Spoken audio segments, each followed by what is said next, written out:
One thing that's really changed over the last 6 months is there are now value buyers in Bitcoin. I think for the first time in its history, right? We used to get 10% down moves and everyone would enter existential despair, right? We're going to zero, cue the obits, let's crawl in a dark cave. Now, for the first time ever, we have value buyers who come in. Those value buyers don't exist anywhere else. They don't exist in ETH. They don't exist, even though it had a ridiculous bounce in XRP.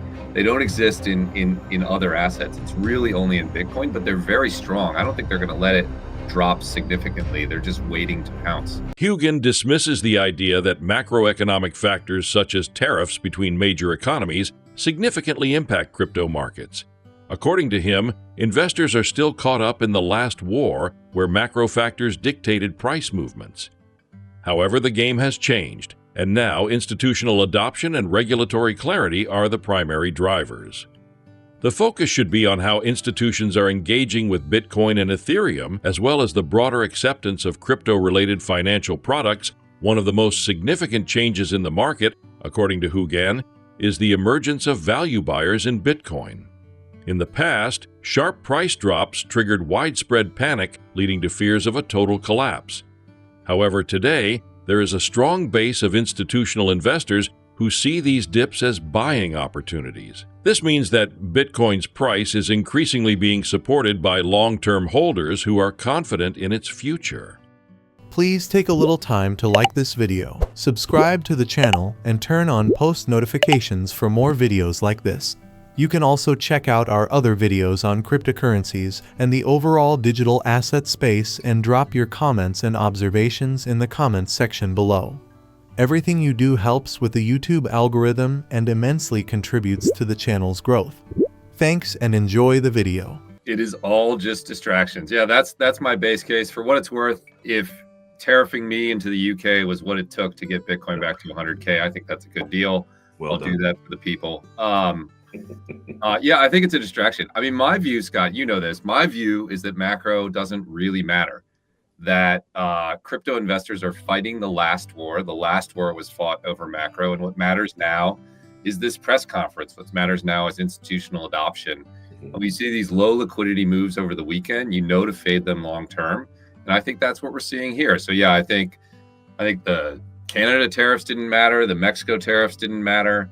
I think the China tariffs don't matter. If anything, they're a long-term catalyst. That's sort of the gut view here at Bitwise, is that these will ultimately be a long-term catalyst.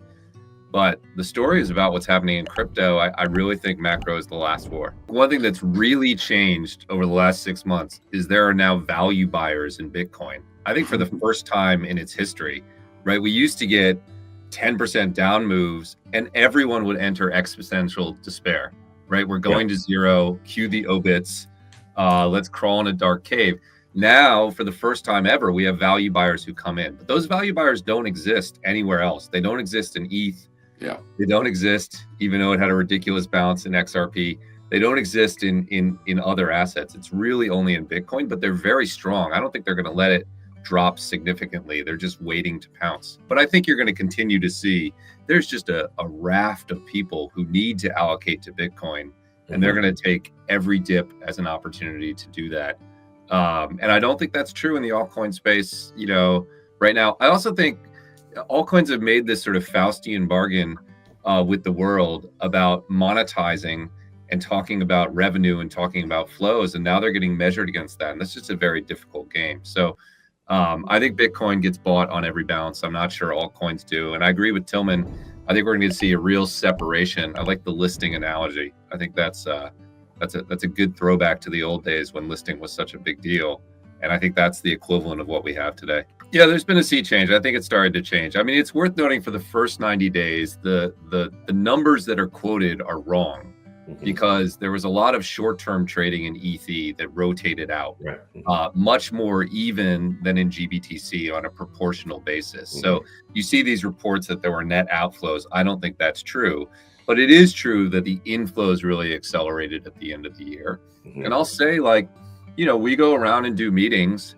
It's not every meeting that wants to talk about ETH ETFs, but about 1 in 3 really do. And I think people are, underselling how quickly ETH will resonate with the institutional community. The institutional community that's coming into ETH doesn't share the baggage of the crypto native ETH community, right? They're not in this dungeon of despair, worrying about blob fees and L2 cannibalization and Solana's eating my lunch. And what about Monad? And what about Bera? They're like, oh, this is an asset that's useful.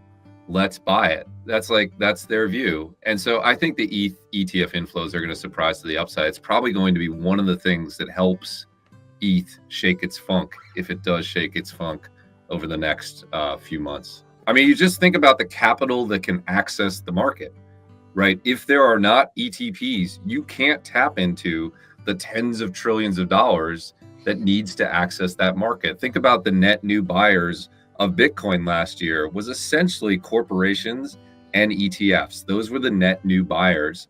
And if you don't have an ETF listed, you won't be able to access that. That's why all the foundations out there are reaching out to ETF issuers and trying to figure out a way to support them moving into launching various ETFs. That's why you're seeing so many filings.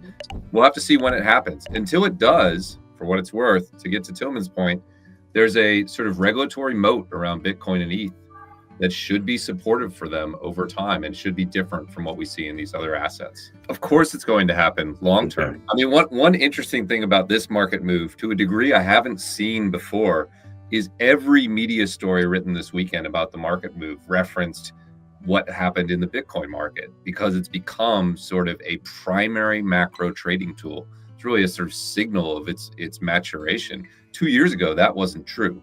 Right, the 4:15 press release on Friday is designed to give the world 2 days to think about it before it reacts on Monday. But I think those days are over. So I think what CBOE is doing is right.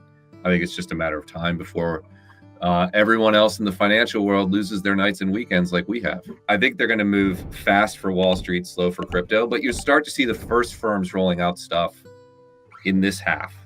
You'll see a number of rolling out stable coins to that. I mean, now that you just mentioned that, aren't they all just going to have their own stable coins?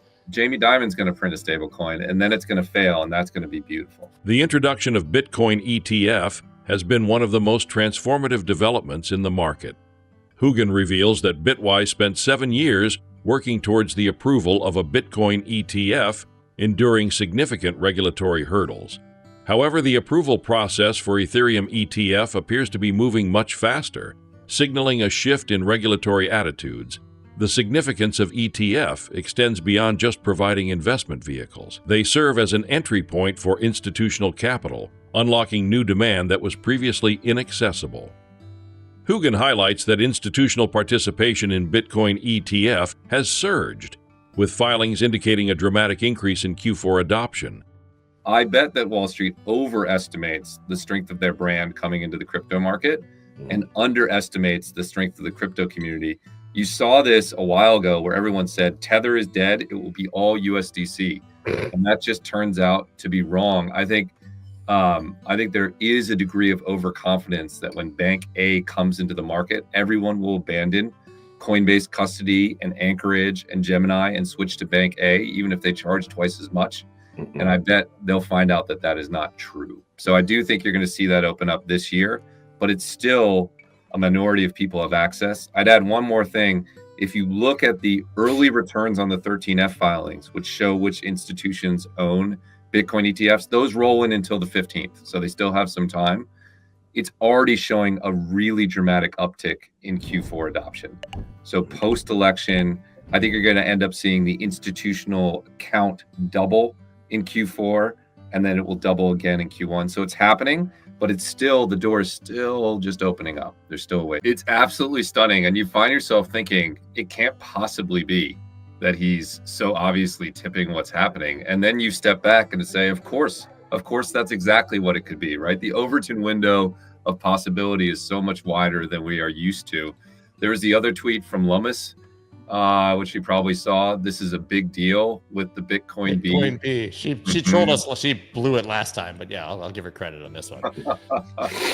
I agree. I just think, the scale of what is happening is so significant. The Sovereign Wealth Fund is so significant. Sachs's press conference is so significant. it'll probably be slower than crypto Twitter wants, but I'm shocked that the market hasn't reacted more to it than what we've seen, to be honest. I think the market hasn't recalibrated to what a big deal this is and how big the shift is. We worked 7 years on a Bitcoin ETF, finally got it approved, bleeding through our eyeballs. And then last week, I found out on Twitter that they had approved our 19B4 for a Bitcoin ETH ETF. That's not usually the way it happens. They're not just like yellow shipping yes. That's where I found out I was a scammer. Exactly. And an ETH guy, I believe. Today I was told I was an ETH guy. Yeah, but I mean, it is such a game change. Yeah, $1 to $12 billion, impossible to faster than even Bitwise anticipates. Yeah, it's completely different. I think in-kind is probably a conversion, and staking is to be determined. Certainly, the industry wants staking to be added on, but there is some complexity on that. I also think that's the order of operations. I think in-kind is easy, right? Virtually every ETF uses in-kind creations and redemptions. It was blocked at the SEC, as we've discussed, Scott, by one person there who didn't want it to happen. And I think, yeah, in accounting, exactly. And I think that's changed. Staking is going to take longer and be more complex. My guess is that crypto Twitter's view of in-kind is too bearish, and its view of staking is too bullish. One will happen faster than it expects. One will happen slower than it will expect. But we're going to get there eventually. But from an institutional perspective, the ETH story is really simple. It's tokenization, stable coins, agentic AI. All of that's taking play on ETH. I should buy some.